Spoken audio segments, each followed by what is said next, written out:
सौगंध ली है मैंने, तुम्हें नष्ट करके रहूंगी। और मैंने आर्यवर्त साबित करने की कसम खाई। द्रविड़ अपनी सौगंध पूरी करके रहते हैं।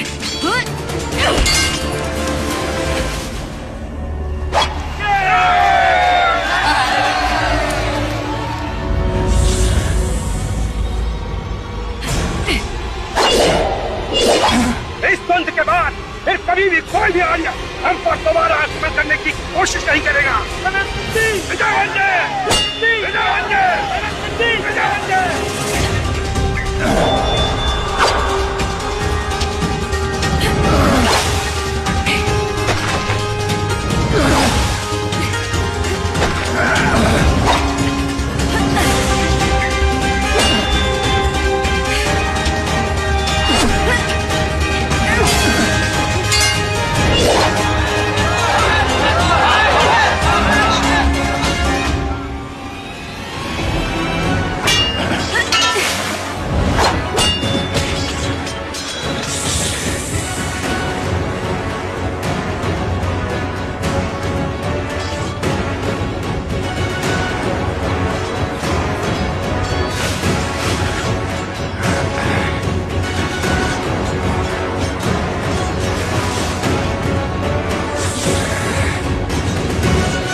आश्चर्य है, एक पल के लिए तो लगता है मानो अद्भुत द्वंद्व हो जो पहले कभी ना देखा हो, और दूसरे ही पल मानो खेल सा प्रतीत होता है।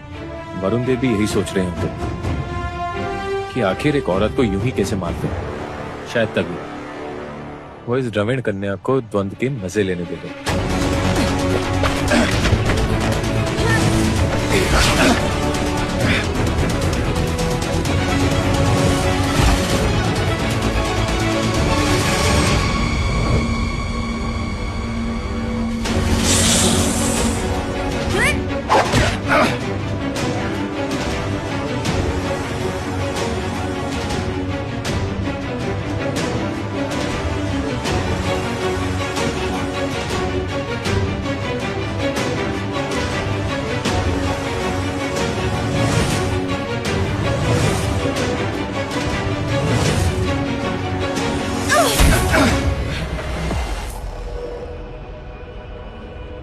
जीत की तैयारी शुरू की जाए पुरोहित।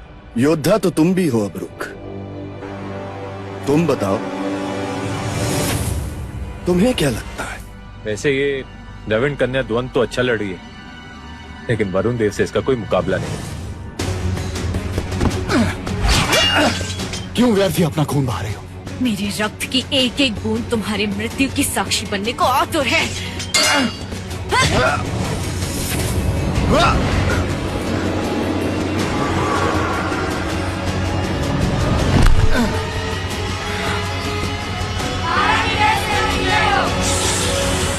रानी देवसेना की चतुराई देखी, मानो उस आर्य के अभिमान को तोड़ रही हैं धीरे धीरे।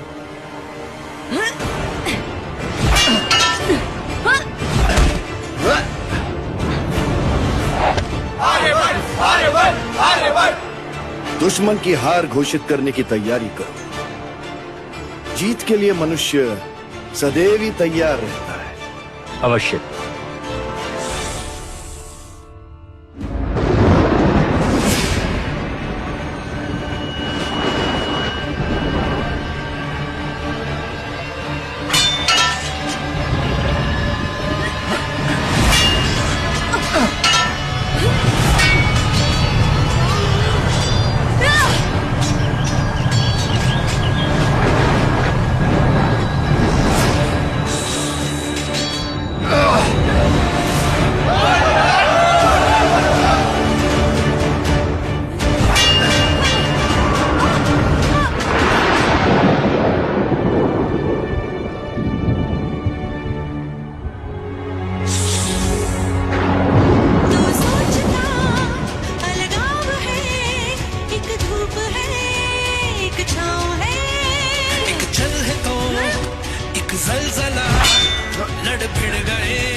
द्वंद को रोकना होगा। द्वंद तो सूर्य अस्त पे ही रुकना चाहिए, या फिर उससे पहले किसी निर्णय तक पहुंच जाए तो।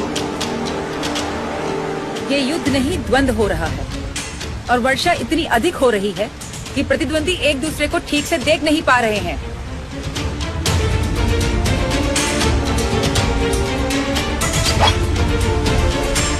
और ज्ञात रहे, द्वंद में दोनों प्रतिद्वंदियों की शक्ति और कुशलता का परिचय मिलता है, और ये दोनों ही बातें द्वंद को निर्णायक बनाती हैं। किंतु ऋतु अनुकूल ना होने पर क्या ये द्वंद किया जा सकता है?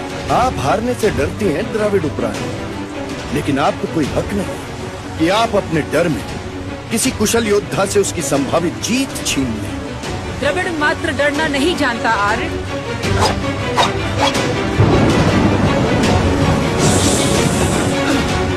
पुरोहित अग्निमित्र, हमें द्वंद रोक देना चाहिए। ऐसे मौसम में किसी भी योद्धा से चूक हो सकती है, और दुश्मन की चूक भी हमारे लिए घातक साबित हो सकती है।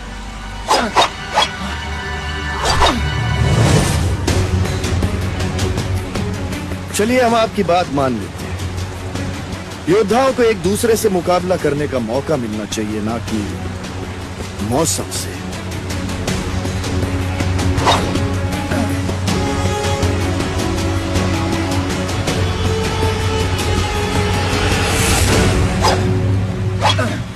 द्वंद रोक दिया जाए।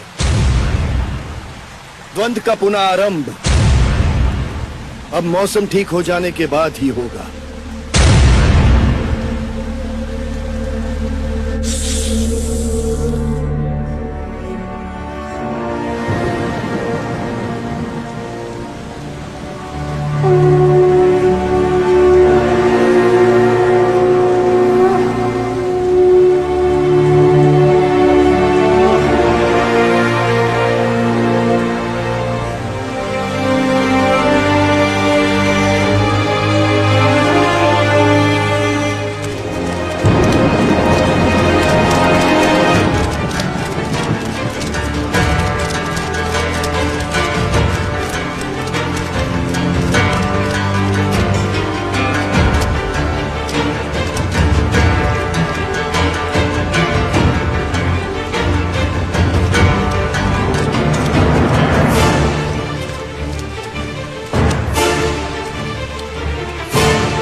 साथियों तक पहुंचने से पहले तुझे मुझसे जिंदा बचना होगा द्रविड़ों। क्या कर रहे हो? पीछे हो। चलो।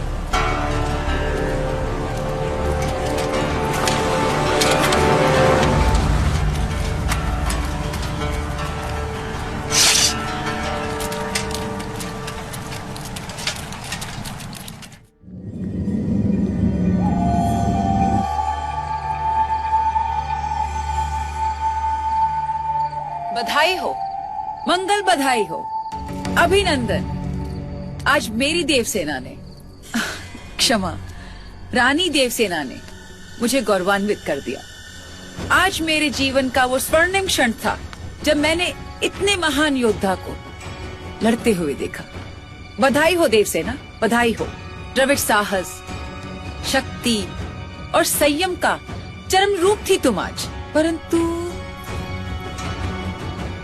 तुम्हारे संयम का कारण मैं समझ नहीं पाई। तुमने आज ही उस आर्य को मार क्यों नहीं दिया? मैं भी स्वयं यही समझने का प्रयत्न कर रही हूँ। आज से पहले जब भी मैं द्वंद में उतरती थी तो शस्त्र उठाते ही मेरा देह केवल आक्रमण की ओर था, परंतु आज अपने आक्रमण में वो तीव्रता क्यों नहीं ला पाई है? उस आर्य को,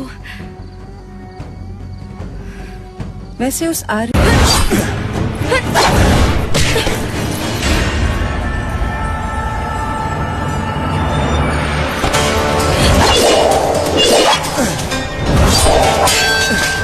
बहुत जल्दी है मृत्यु प्राप्त करने की। तुम मारने में इतनी देर क्यों कर रही हो?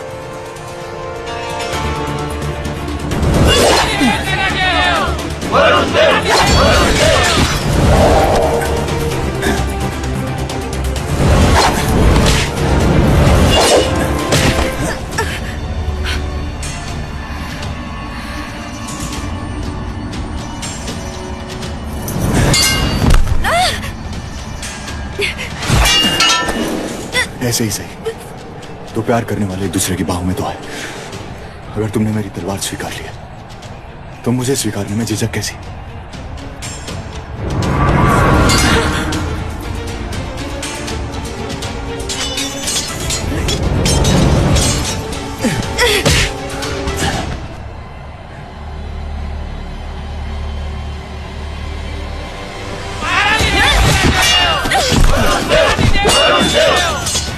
जो प्रेम में होते हैं उन्हें किसी चीज का डर नहीं होता, अपनी मौत का भी नहीं। छल हुआ है मेरे साथ। वो कैसे? मुझे एक योद्धा से द्वंद करना था, प्रेमी से नहीं।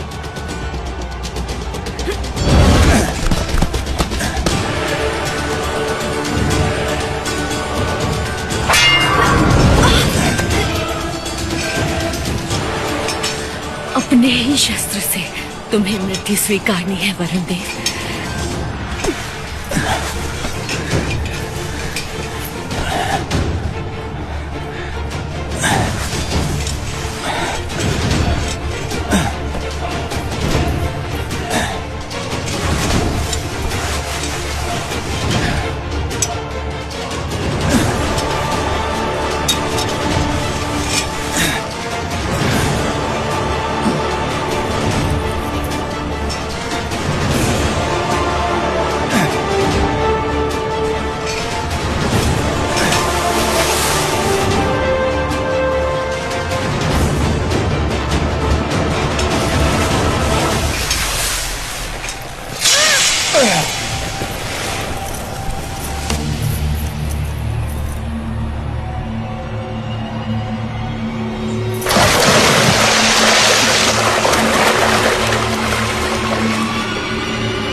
हमें किस्मत ने मिलवाया देवसेना, एक दूसरे के इतने करीब आ चुके हैं, हमारे घावों के खून एक हो चुके हैं।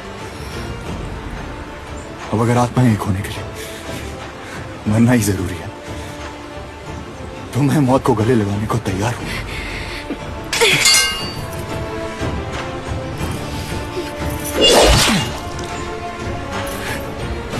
हमारे कर्म चक्र में विश्वास रखते हैं और प्रेम कर्म तो सबसे अव्वल होगा। तुम्हारा और मेरा मिलना इस कर्म चक्र की कड़ी है देवसेना। जो इस जन्म में पूरा न हो पाए वो पुनर्जन्मों में पूरा होना ही। तो क्यों ना इस जन्म के बंधन को जल्द से जल्द खत्म करें।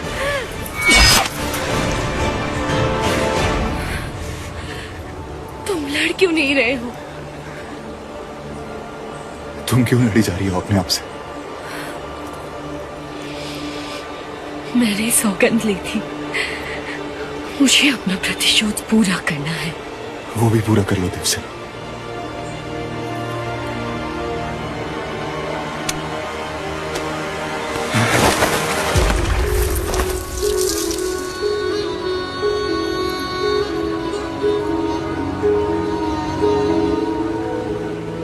इस जन्म की हमारी इतनी ही कहानी,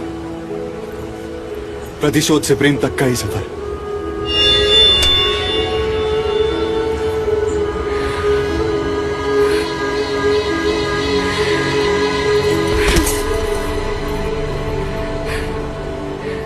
ये प्रेम है तो कैसा प्रेम है वरुण देव? तलवार की नोक पर प्रेम कैसे पल सकता है? तो तुम मान रही हो?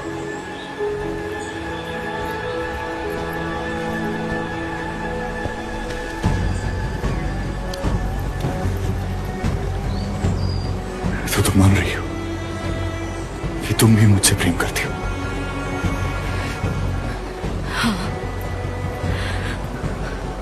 हाँ, परंतु कुछ नहीं देवसेना, इस जन्म की हमारी इतनी कहानी है, अब तो तलवार की नोक ही दिल के अंदर उतरेगी और हमें प्रतिद्वंदी से आत्मसंगी बना देगी।